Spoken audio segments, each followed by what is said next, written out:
to URChibified.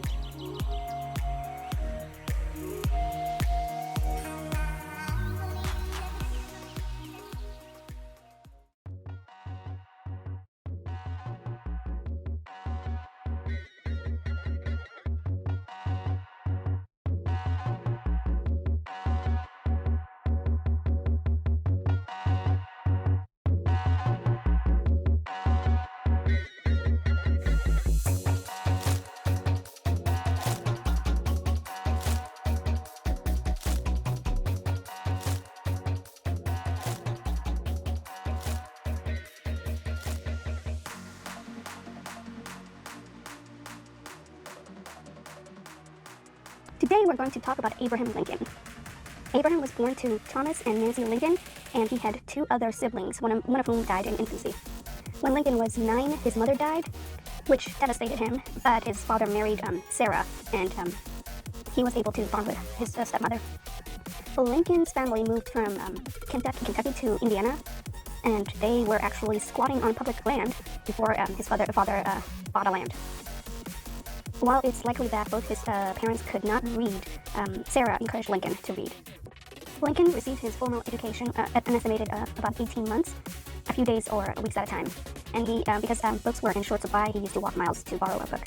In 1830, Lincoln, a 22-year-old, decided to make a living in manual labor on his own. Lincoln was about 6 feet 4 inches tall, and he was known for wielding an axe and making a living off of chopping up wood for rail fencing. He also worked as shopkeeper, postmaster, and general store owner.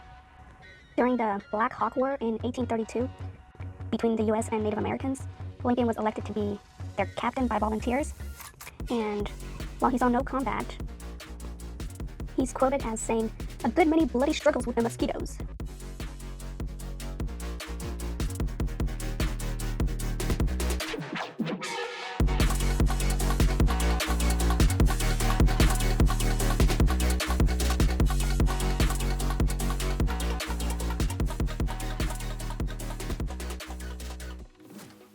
Lincoln was married to Mary Todd on November 4, 1842, and they had 4 sons, and only Robert Todd survived to adulthood.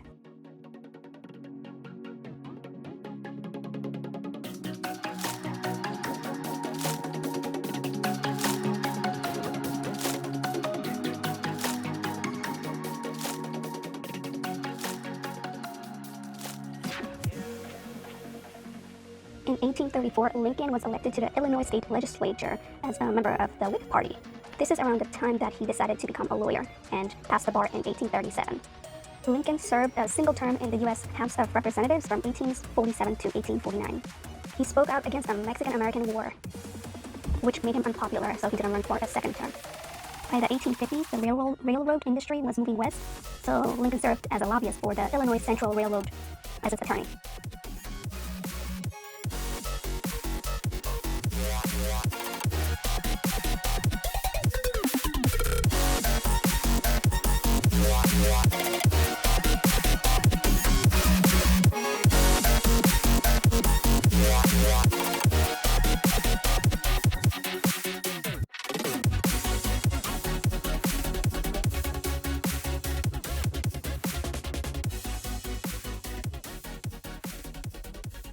Lincoln supported government-sponsored infrastructure and protective tariffs, and the Whig Party politics formulated his early views on slavery, not as a moral wrong, but basically as an impediment to economic development.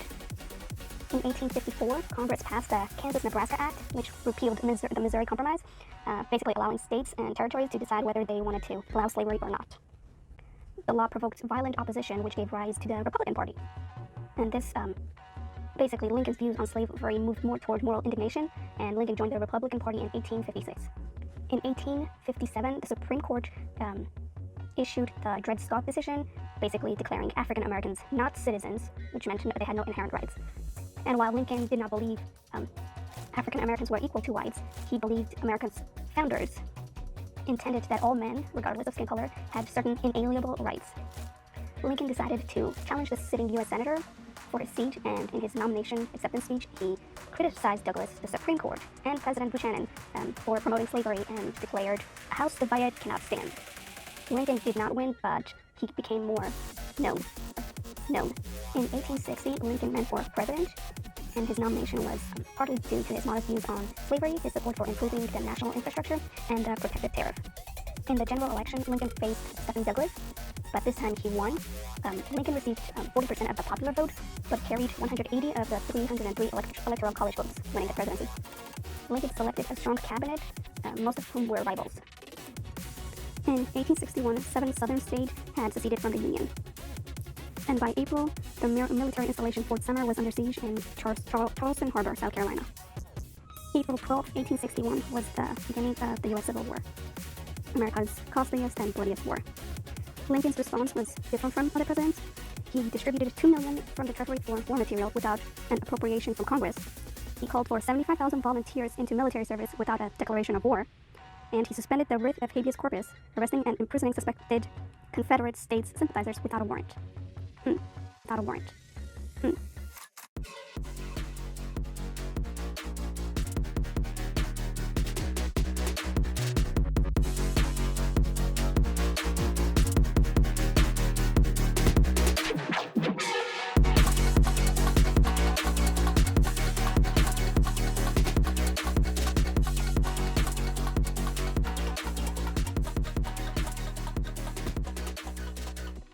In January 1, 1863, Lincoln delivered the Emancipation Proclamation, which switched the purpose of the Civil War from saving the Union to abolishing slavery.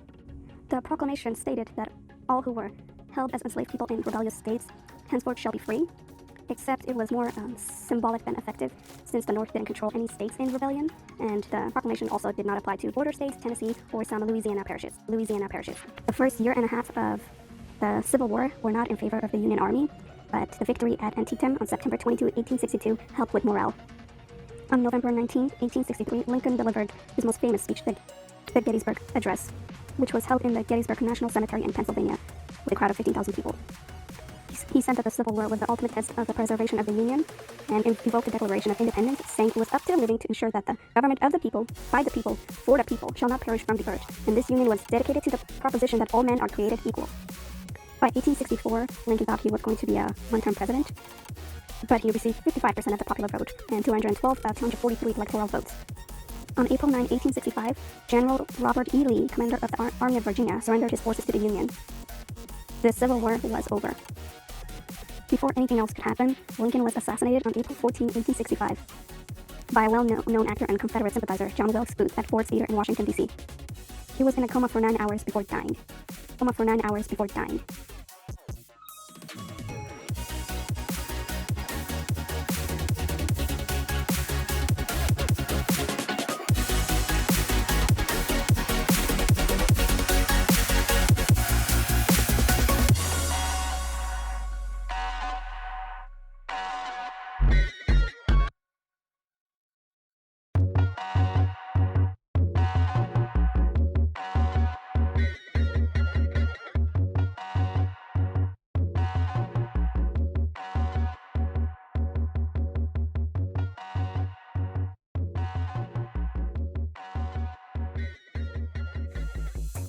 I'll end this by quoting a part of Lincoln's address, where he said, "With malice toward none, with charity for all, with firmness in the right as God gives us to see the right.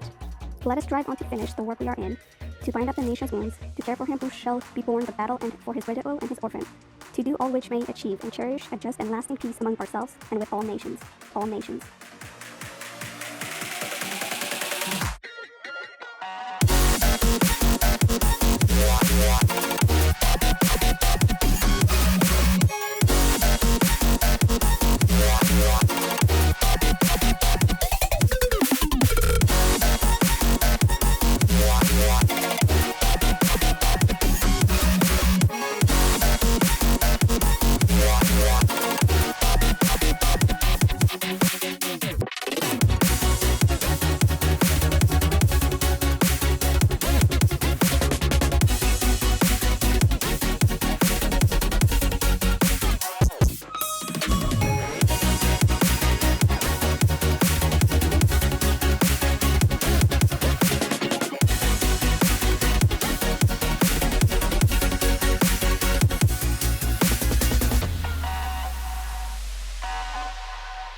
notification bell. Stay cute, Chibies.